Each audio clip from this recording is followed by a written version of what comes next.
what better way to start my tenure in Egypt than to have such a distinguished high-power delegation visit the country? That has made my work very easy. So warm welcome. But I am not really going to take too much time because we are here to listen to the honorable members of the parliament. And so with this, we would be having more occasion to speak in the future. And I look forward to interacting more with you, with the distinguished members of the community in the future. But today, the floor is for the distinguished members of the parliament, and I'm going to hand it over to them. Thank you so much. Actually, the trip is not something that we have come to Egypt to celebrate, unfortunately. It's such a beautiful country. And most of us have visited here with our families, because Egypt and India are two such beautiful, cultured civilizations where everybody aspires is to visit once in a lifetime. If you have to go, everybody wants to go to Egypt, and people also want to go to India and see the Taj Mahal. So in the seven wonders of the world, Egypt and India contribute substantially. So while we have this beautiful history and friendship for so many decades, we have come at an extraordinarily challenging time. India, 5 weeks ago, India's soul was hurt. And as you are all aware, what happened in Pahalgam 5 weeks ago, it came as a shock to all of us, completely unexpected. As a matter of fact, few of us, Anurag Thakurji, Manish Tiwari, we were all sitting in a meeting in Delhi where the government is considering one nation, one election. So the entire election system should only happen on one day in the entire country. And we were all discussing, debating, deliberating that how better can we make India and make it a stronger democracy and make the election process even better. We were completely oblivious while we were all together in Delhi of what was happening in Pahalgam. 26 innocent tourists who went on vacation. Out of 2 of them are from my constituency, and when I went to meet them, there was one daughter. I have to talk about her, the Jagdale family. As her father and her mother, after she did extraordinarily well in her exams, the parents as a treat and celebration took her to Kashmir. They were sitting there and enjoying their meal, and some young 19-year-old boy walked up to them, segregated the men and the women, and shot at the father right in front of this girl's eyes. This girl had no choice because she was so scared that she said they would come back and kill her mother as well. So she collected strength, took her mother and her aunt who were with her, put them on a horse, and that local horseman from Kashmir helped them come down. And the only thing she wanted to do is go and leave her mother and aunt down and come back to fetch her father in hope that he was still alive. But you know what happened after that. Most of you all have followed this in the news as well as in social media platforms. A lot of information has been shared, some right, some wrong. But it's been a very, very difficult time for all of us. And even today when I speak to them, they tell me only one thing even after 5 weeks, that every day when we shut our eyes, the only thing that comes in front of our eyes is that moment when that girl's father was shot. And that's one pain I don't think we can ever give back to them. But what can we do for them and those families is at least give them their right and punish the people who were behind this terrorist act. So I think the reason we are all here is an extension of Operation Sindoor. You'll all know what Sindoor means to all of us, especially we women relate to it. It's something very close to our heart. And I can see one Sindoor sitting right here on the first row. So the Honorable Prime Minister has sent us on a mission, and we are all from various parties. I come from an opposition party. So does my learned colleague Manish Tiwari. He is from the Bharatiya Janata Party. So it's an all-party delegation. We haven't come here just as MPs. We have left all our political differences back home. That we will argue in Parliament. But today in Egypt we have come as proud Indians who are going to rally together to fight terrorism anywhere in the world. So we seek your support, and the Honorable Prime Minister's message to all of you that you all need to be ambassadors of India. And you must, my colleagues, Manish Tiwari ji, Muralidharan ji and Anurag Thakur ji will share some very important information with you, and I am very confident that you will take this forward and share these facts and figures to the world and tell how India has been attacked and injustice has been done to these 26 families and to people from Jammu and Kashmir who are trying to rebuild their lives all over again. Jammu Kashmir has been through a lot, and this was a big turning point in their lives where they were celebrating life. And it's unfortunate that I have to say this, but this attack was from our neighbors. When we were trying to reach out to them, become friends with them, and let's coexist with each other and build a beautiful continent. And this unfortunate incident has happened. So let me request Manish Tiwari ji to tell them more about this entire out to make sure India stands united and serves every country who is willing to work with us to stop terrorism, to make a better future for our children. Thank you. I would like to thank the Indian Embassy in Egypt for hosting us and for giving us an opportunity to interact with all of you today evening. As my learned colleague, Mrs. Supriya Sule, was articulating the pain and horror of those who survived that massacre in the Baisaran Valley of Pahalgam, one could not help but wonder that religious extremism, separatism, and terrorism have no place in a civilized society. India is a land of many faiths. It's a land of people belonging to various denominations. It has multifarious ethnicities, a multitude of languages, an incredible mix of different cuisines, and yet the civilizational genius which flows through the essence of the subcontinent makes all of us uniquely Indian. And that afternoon in Pahalgam, that Indianness was assaulted. The soul of our nation was eviscerated. And the pain was felt around the world. All through the millennia, we have been a very peaceful civilization and a very peaceful society. India is one of those unique countries which throughout its historical march has never transgressed upon, trifled with, occupied anybody else's territory or land. We've always been extremely content with what we have.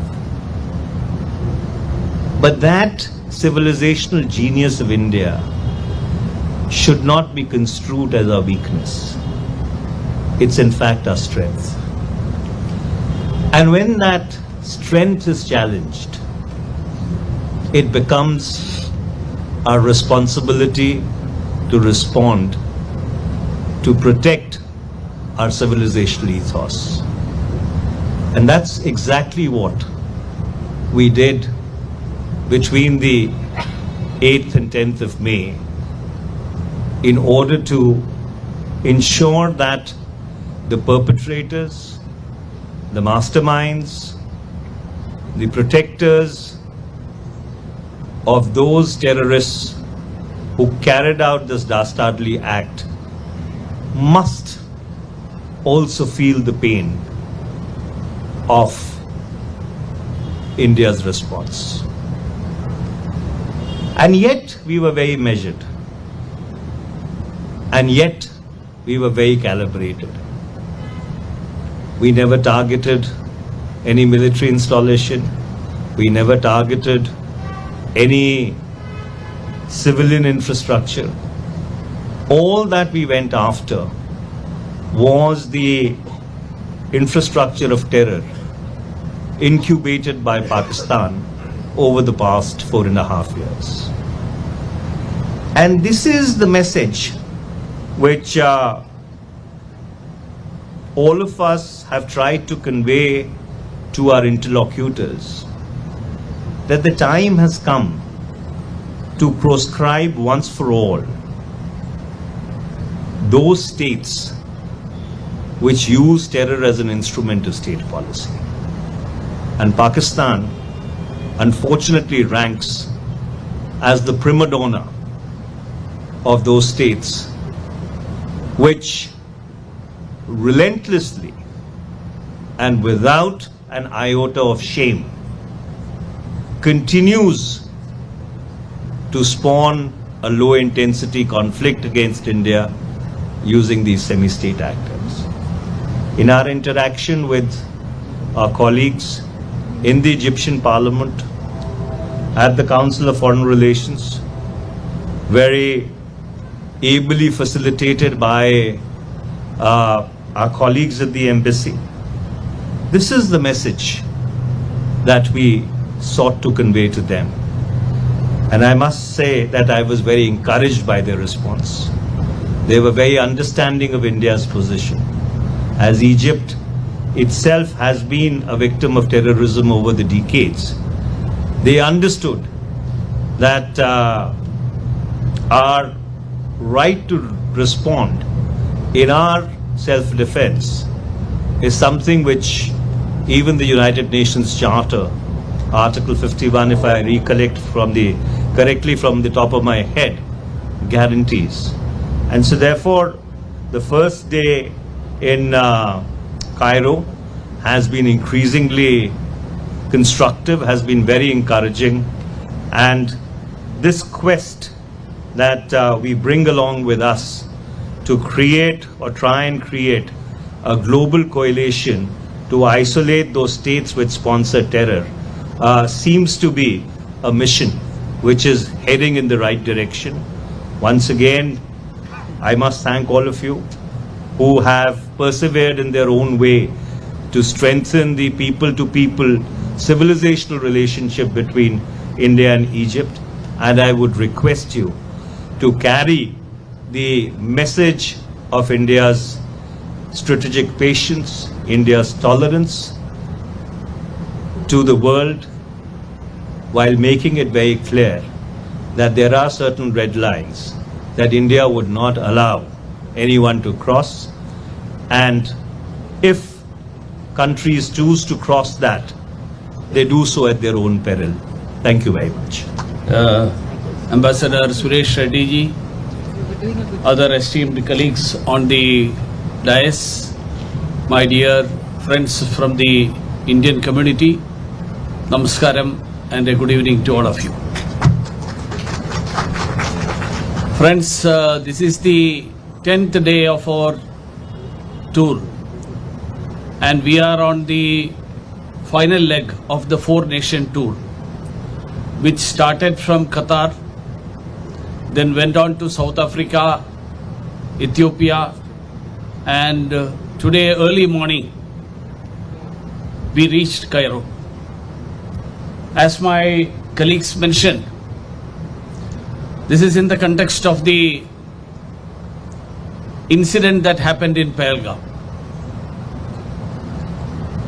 Why we chose to undertake such a visit? Because the Prime Minister Narendra Modi ji felt that we have to reach out to our partners in the global arena. So our visit has been to meet the representatives of the government, the representatives from the civic society, the members of the various parliaments, and of course, I would say that such a visit would not be complete without meeting the Indian community. Because Indian community is the living bridge that connects India with the world. And all of you here in Egypt, with whom we have a India and Egypt are very ancient civilizations. And all of you who are here, through your efforts, through your hard work and achievements, have made India proud. So definitely, on this occasion, I just want to convey one message. Our efforts cannot be complete without your participation. We have made our part, conveying the message to the parliamentarians, the representatives of the government, but it has to be taken further ahead. And that message is that terrorism is a global menace, but the terrorism to which India is subjected to is something that is state-sponsored. And that state-sponsored terrorism has to be called out and isolated by the international community. There is a lot of misinformation campaign. There are a lot of false narratives.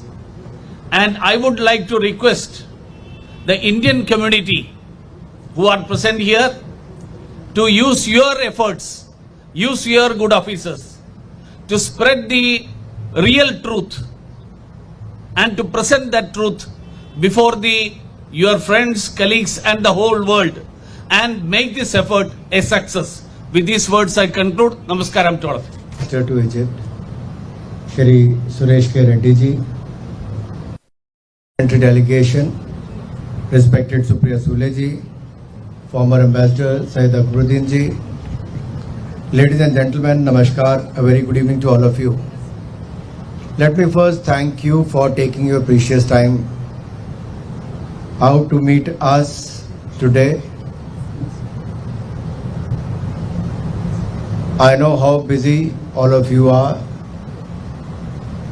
and you have come all the way here, settle down in Egypt to work and make all of us proud of whatever you're doing here. We are here on a mission. Before I start talking about that, let me come back to Amitabh Bachchan and the incident where the name of a very popular actor cropped up. आप लोग हिंदी समझते हैं? हिंदी में बोलूं तो चलेगा? जब अमिताभ बच्चन की बात आएगी तो हिंदी में बोलना ठीक है फिर तो। ये केवल इजिप्ट में नहीं, ये आप दुनिया भर के देशों में देखोगे, बहुत जगह आपको भारत की सॉफ्ट पावर की ताकत नजर आती है। बहुत सारे लोग जब आपकी भाषा को भी नहीं समझते, उसके बावजूद आपकी फैन फॉलोइंग उन देशों में कितनी ज्यादा है। मैं जब पिछले कुछ वर्ष यूथ अफेयर्स और स्पोर्ट्स का मंत्री था और इंफॉर्मेशन ब्रॉडकास्टिंग मिनिस्टर था, तो बहुत सारे यूथ डेलीगेशन आते थे सेंट्रल एशिया से, रशिया से और कुछ अन्य देशों से, और उनके लिए हमें जैसे रात्रि भोज देना ये सब करना पड़ता था। तो उन स्टूडेंट्स ने कहा, यूथ डेलीगेशन वालों ने कहा कि हम भी आपके लिए कुछ कल्चरल प्रोग्राम करना चाहते हैं सेंट्रल एशिया के 5 देशों से, कजाकिस्तान, तुर्कमेनिस्तान, किर्गिस्तान और उज्बेकिस्तान। मुझे लगा अपना देश का कुछ गाना गाएंगे, लेकिन आप कल्पना कीजिए जिनकी उम्र 20-22 साल होगी, उन्होंने गाना कौन सा गाया? जिम्मी जिम्मी जिम्मी आजा आजा आजा। और वो मिथुन चक्रवर्ती का उस जमाने का गाना जब वो पैदा भी नहीं हुए, I am a disco dancer, ये वाला गाना गाया। मेरे कहने का भाव ये है, कई बार हम इस बात की कल्पना नहीं करते कि हमारी किस काम का प्रभाव दुनिया के किस देश में कितना बड़ा हो सकता है। ऐसे ही जब पिछले कल हम इथियोपिया में थे, तो वहां पे एक बहुत बड़ी जो हमें देखने को मिला कि भारतीय टीचर्स उन्होंने एक बहुत बड़ी पहचान अपनी इथोपिया में बनाई है। भारत के एजुकेशनल इंस्टीट्यूट जहां पर इथोपिया के बड़े से बड़े नेता और वहां के एक जो बहुत बड़ा वर्ग है वो हिंदुस्तान में पढ़कर आया है। How you conduct your self, how you behave, what impression you leave on the people, that makes a lot of difference। और कहीं ना कहीं ये भारत की छवि को बनाने में काम आता है। और भारत ने जो पिछले 77 वर्षों में किसी देश के ऊपर कभी आक्रमण नहीं किया, कभी अपनी बुरी नजर नहीं रखी किसी दूसरे देश के प्रति, ये भारत की एक बहुत बड़ी पहचान बनी है। और भारत के अंदर अलग अलग भाषाओं के, अलग अलग धर्म के लोग, अलग अलग बोली बोलने वाले लोग एकजुट होकर रहते हैं। ये हमारी सबसे बड़ी पहचान है। एक मिनी भारत आज मैं अपने सामने देख रहा हूं। आप सबको मैं नमन करता हूं, प्रणाम करता हूं। यही हमारी ताकत है। और जब हम सब लोग यहाँ पर हैं तो हम यहाँ पर एक स्वर में एक बात कहने आए हैं कि पूरा भारत आतंकवाद के खिलाफ एकजुट होकर खड़ा है। और यही संदेश कतर, साउथ अफ्रीका, इथोपिया से लेकर इजिप्ट तक सुनने को मिला कि दुनिया भर के देशों ने हमारी बात को बड़े ध्यान से सुना। फर्स्ट हैंड इंफॉर्मेशन जो देनी थी हमने वो दी। अब आप सोचते होंगे मीडिया में तो सब आता है तो आपको आने की जरूरत क्या थी। मैं इतना ही कहूंगा, अगर आप इस कोने से अगर कुछ बात मैम के कान में कहेंगे, आगे संदीप जी के और उसके आगे सबके कहेंगे, तो अंतिम व्यक्ति तक वो डाइल्यूट हो जाता है मैसेज, कितना रह गया। तो सोचिए, जहां स्टेट स्पॉन्सर्ड टेररिज्म है वहां एक बहुत बड़ा एजेंडा भारत के खिलाफ चलता है दुष्प्रचार का। और उस दुष्प्रचार से बचने के लिए और सही बात दुनिया के सामने रखने के लिए हम अलग अलग राजनीतिक दलों के लोग इसमें आए हैं और अपनी बात कहने आए। जैसा सुप्रिया जी ने कहा कि पहलगाम अटैक हुआ, धर्म के नाम पर चिन्हित किया गया, मारकर कहा गया कि जाकर बताओ कि हमने क्यों धर्म के आधार पर मारा है। वो देश को बांटने का किसी तरह से काम किया, करने का प्रयास किया। लेकिन हिंदुस्तान की यही सबसे बड़ी ताकत है। 140 करोड़ भारतीय एकजुट होकर खड़े हो गए और कहा कि आतंकवाद के खिलाफ हम सब इकट्ठे हैं, आतंकवाद को जड़ से खत्म करना चाहिए। ये हमारी ताकत है। हम जाति धर्म संप्रदाय के नाम पे बंटने वाले नहीं हैं।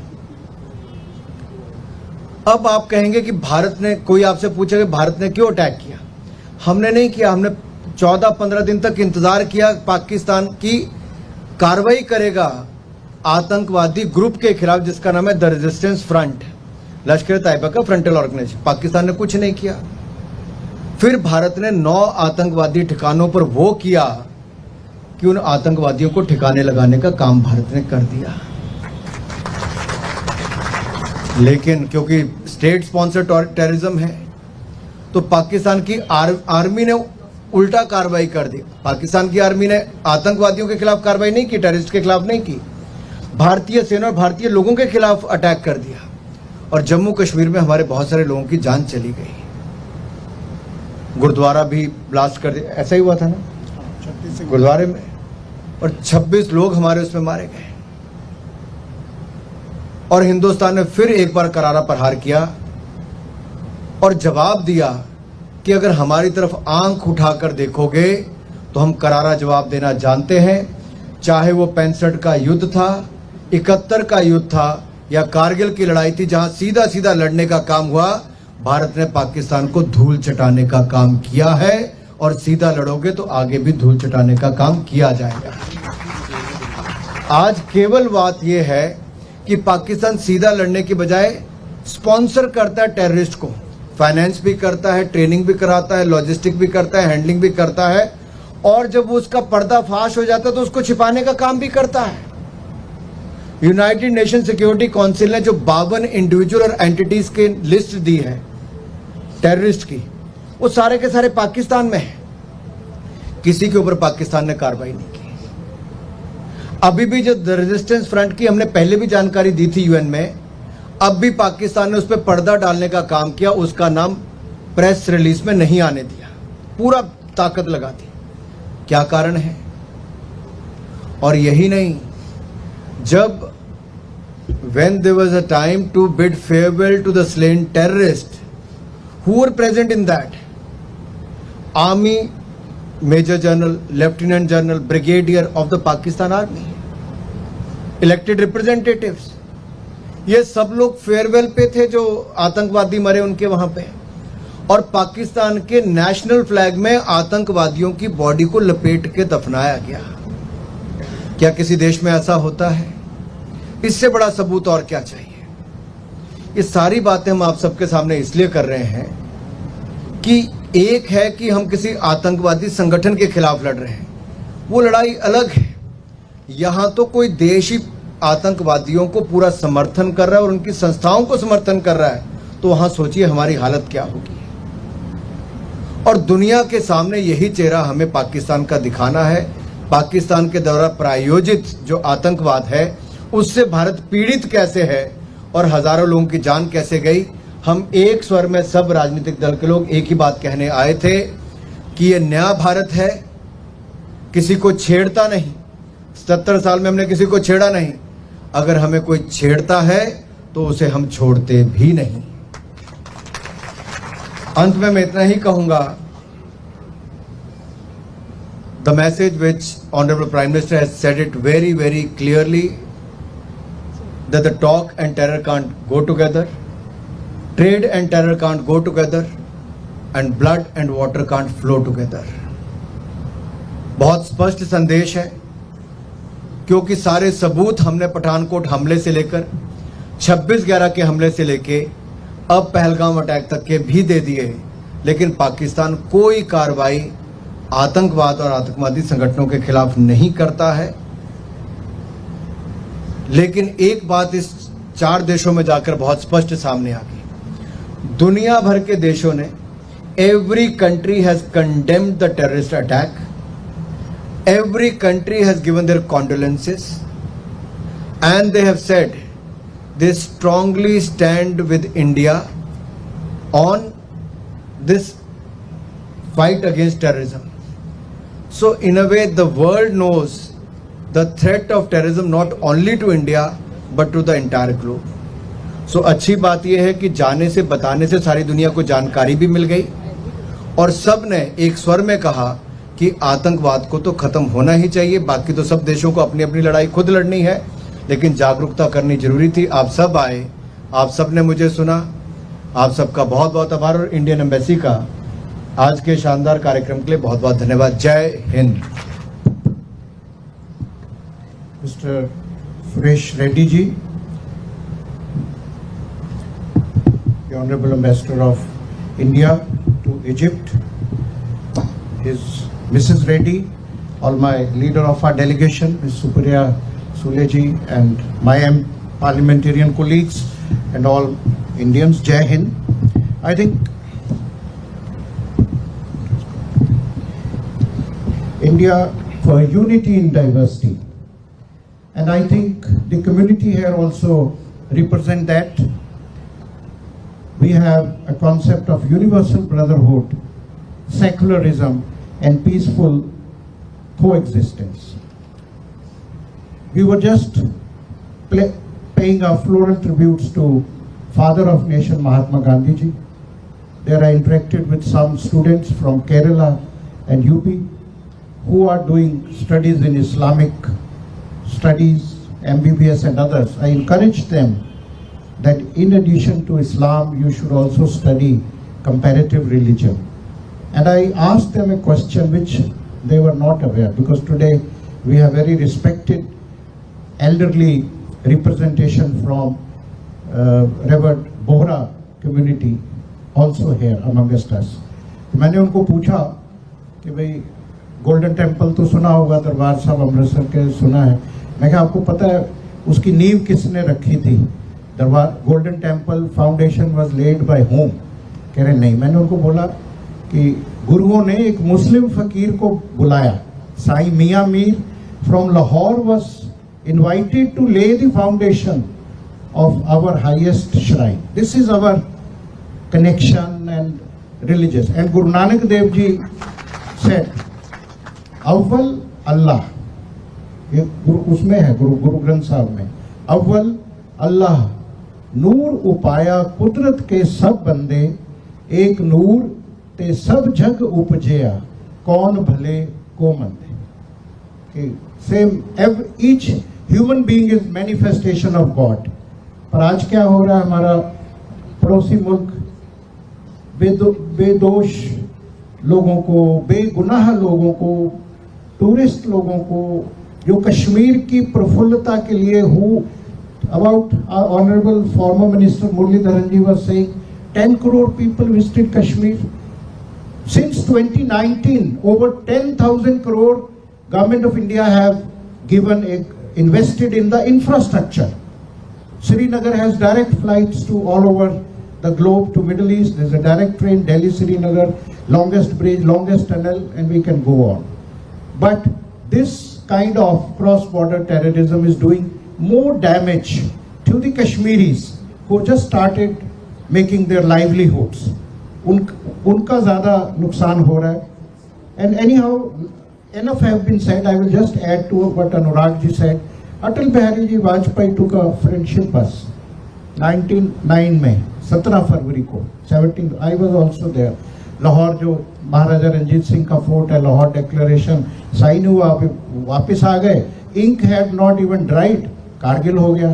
तो हमारे भी बहुत दोस्त हैं वहाँ. सार्क का भी मैं CCI का चेयर था तब, जब PM डॉक्टर मनमोहन सिंह थे. तो हमने उनको कहा कि ये आपने क्या किया हमसे. उन्होंने कहा साहब क्या करें, यहाँ तो army, ISI, you know, they are also common people, they are also want peace. Doctor Manmohan Singh ji गए आपके यहाँ शमल शेख में, वो मिले जनरल मुशर्रफ जी को साइड में, आगरा में बुलाया. नरेंद्र मोदी जी अफगानिस्तान गए थे, पार्लियामेंट इंडिया ने बनाया वगैरह वगैरह. वो वापसी में अनशेड्यूल्ड अनप्लान्ड विजिट पे वहाँ नवाज शरीफ साहब के घर कोई खुशी का मौका था, उन्होंने कहा मैं बधाई दे के जाऊंगा. ऐसा गुडविल हमने रखा, ट्रेड खोल दिया, MFN स्टेटस दे दिया, वाघा में integrated check post, Attari Wagah खोल दिया. लेकिन बदले में क्या मिला? 26/11 हो गया बॉम्बे, पुलवाना हो गया, छत्तीस सिंहपुरा में 27 सिखों को शहीद कर दिया, पहलगाम हो गया. तो जीरो आपने, you each of one, you are brand ambassador of India. Answer it in a very general manner. What India does depends on what Pakistan will do. Our only ask of Pakistan is to stop terror. It's the single ask. Let them take that first step. You will see what India does later on. So we are waiting eagerly to ensure that there is no more of this terror that our people have been inflicted upon for years. We've tried restraint. Our restraint should not be seen as lack of resolve. So right now we have some red lines that have been explained to you today, and we hope that it will lead to a situation that Pakistan gives up terror. The steps after that will follow. It's not prudent to say them right now, but please be rest assured that we are looking for Pakistan to come up with an unequivocal statement of giving up terror. That's number one. Number two, you mentioned about the narratives. You know, today's world, the missiles and the guns have stopped. Yet, the battle for the narrative continues. And who better to know this than those who are outside India and try to follow events in India and then see different narratives coming up in society. So each of us can play a role, because ultimately narratives are decided by algorithms in this day. It's not television, it's not newspaper alone, but it's social media. So please add your voice to the right narrative. We are living in a world which is called a post-truth world. That means each one has his own truth, and there is no one truth that is promoted. So we've come here to promote what we feel is how we perceive the truth, and our request to you is to add to our strength. If 9 million Indians who are outside, or 35 million Indians who are outside join us, there is no narrative that we cannot set. So our request to you is, join us in a narrative that we will change the algorithm. Thank you. I'll be very quick. We have some thoughts which we have shared with our friends in Egypt and elsewhere on the way that we've had these discussions. One is, as you said, terrorism is a transboundary scourge, so it has to be worked in coalition with others. It cannot be handled by one state or one country or one group or one region. So at the global level, the challenge is a very unique one that we face, that terrorism is used as a tool of state policy, which is different from elsewhere where terrorism is. Terrorism is usually by an individual or by a group. But when you are facing terrorism by a state sponsor or as a tool of state policy, it's very different. So India has been trying since 1996 in the United Nations to try and get a global convention on countering terrorism. The difference always is how do you define terrorism. So what we are now suggesting is that perhaps we need to move away from the quest to define terrorism, but to define a terrorist act, like the African Union has done here, like India has done in its own national NIA Act. So there are ways to circumvent that. That's number one. Number two is terrorists thrive on funding. So there is an organization called the FATF, Financial Action Task Force. We are hoping to get support from other countries to ensure that terrorist funding is stopped. That's one way of working together. And on that, other countries are willing to support us, and that will be in the future. So look for these two efforts that are concrete in nature, and going forward, you'll hear more about them.